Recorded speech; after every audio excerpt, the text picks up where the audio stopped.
ದಕ್ಷಿಣ ಕನ್ನಡ ಜಿಲ್ಲಾ ದಲಿತ ಸೇವಾ ಸಮಿತಿ ನೇತೃತ್ವದಲ್ಲಿ ವಿವಿಧ ಸಮಾನ ಮನಸ್ಕ ಸಂಘಟನೆಗಳ ಸಹಭಾಗಿತ್ವದಲ್ಲಿ ಉತ್ತರ ಪ್ರದೇಶದ ಹತ್ರಾಸ್ನಲ್ಲಿ ನಡೆದಂತಹ ದಲಿತ ಯುವತಿಯ ಅತ್ಯಾಚಾರ ಮತ್ತು ಕೊಲೆ ಮತ್ತು ದಕ್ಷಿಣ ಕನ್ನಡ ಜಿಲ್ಲೆಯ ವಿವಿಧೆಡೆ ನಡೆದಂತಹ ಅತ್ಯಾಚಾರ ಪ್ರಕರಣಗಳನ್ನು ಖಂಡಿಸಿ ವಿಟ್ಲದ ನಾಡ ಕಚೇರಿ ಎದುರು ಪ್ರತಿಭಟನೆ ನಡೆಸಲಾಯಿತು. ಜಿಲ್ಲಾ ಋಣಮುಕ್ತ ಹೋರಾಟ ಸಮಿತಿ ಅಧ್ಯಕ್ಷ ಬಿಎಂ ಭಟ್ ಅವರು ಮಾತನಾಡಿ, ಬಿಜೆಪಿ ಸರ್ಕಾರದ ಆಡಳಿತದಲ್ಲಿ ದಲಿತ ಅಲ್ಪಸಂಖ್ಯಾತರ ಮೇಲೆ ನಿರಂತರವಾಗಿ ಅನ್ಯಾಯ ನಡೀತಾ ಇದೆ. ಹಿಂದೂ ಧರ್ಮದ ರಕ್ಷಣೆಯ ಹೆಸರಿನಲ್ಲಿ ಅಧಿಕಾರಕ್ಕೆ ಬಂದ ಬಿಜೆಪಿಯಿಂದ ಹಿಂದೂಗಳ ರಕ್ಷಣೆ ಆಗ್ತಾ ಇಲ್ಲ. ಹಿಂದೂಗಳ ಮೇಲೆ ದಬ್ಬಾಳಿಕೆ ನಡೀತಾ ಇದೆ. ಬಿಜೆಪಿಯಲ್ಲಿರೋದು ನಕಲಿ ಹಿಂದುತ್ವ ಆಗಿದೆ. ಬಿಜೆಪಿಯಿಂದ ಅಲ್ಪಸಂಖ್ಯಾತ ದಲಿತರನ್ನ ಸರ್ವನಾಶ ಮಾಡುವ ಕಾರ್ಯವಾಗ್ತಾ ಇದೆ. ಇದರ ವಿರುದ್ಧ ಹಳ್ಳಿಗಳಲ್ಲಿ ಹೋರಾಟ ನಡೆಸುವಂತಹ ಅನಿವಾರ್ಯತೆ ಇದೆ ಅಂತ ಹೇಳಿದರು. ನಾಶಾಣದಂಡ ನಿಖಿಲ ಹಣಬರ ಪೂರ ಬಿದೆ ಬರ್ಕೊಂಡು ಸರ್ಕಾರದ ಆಡಳಿತ ವೈಫಲ್ಯತೆ ಬಿದೆ ಬರ್ಕೊಂಡು ಮಾತ್ರ ಪ್ರತಿ ಒಂಜಿ ಅಕ್ಕಲಿನ ಭ್ರಷ್ಟಾಚಾರ ಅನ್ಯಾಯ ಇದರ ವಿರುದ್ಧ ಜನಕ್ಕೂ ಸೊರಲಕ್ಕಾಪೇರು ಇಂಚಿತ್ತ ಅನ್ಯಾಯ ನಡತನದಂಟ ಐನ ವಿರುದ್ಧ ಜನಕ್ಕೂ ಸೊರಲಕ್ಕಾಪೇರು.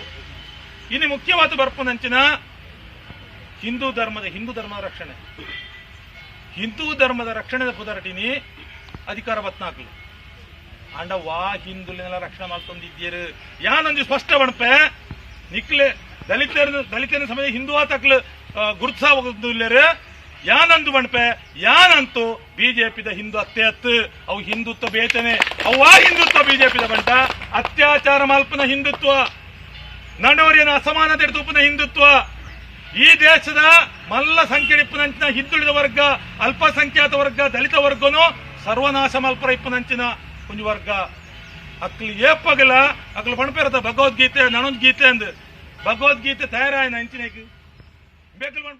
ಈ ಸಂದರ್ಭ ಪ್ರೊಫೆಸರ್ ಬಿ ಕೃಷ್ಣಪ್ಪ ಸ್ಥಾಪಿತ ದಲಿತ ಸಂಘರ್ಷ ಸಮಿತಿ ಸಂಚಾಲಕ ಆನಂದಮಿತ್ತ ಬೈಲು, ವಿದ್ಯುತ್ ಬಳಕೆದಾರರ ಹೋರಾಟ ಸಮಿತಿ ಗೌರವಾಧ್ಯಕ್ಷ ರಮನಾಥ ವಿಟ್ಲ, ದಕ್ಷಿಣ ಕನ್ನಡ ಜಿಲ್ಲಾ ದಲಿತ ಸೇವಾ ಸಮಿತಿ ಜಿಲ್ಲಾಧ್ಯಕ್ಷ ಬಿಕೆ ಸೇಸಪ್ಪ ಬಿದ್ರಕಾಡು, ಬೆಳ್ತಂಗಡಿ ದಲಿತ ಹಕ್ಕುಗಳ ಹೋರಾಟ ಸಮಿತಿಯ ಈಶ್ವರಿ ಮೊದಲಾದವರು ಉಪಸ್ಥಿತರಿದ್ದರು.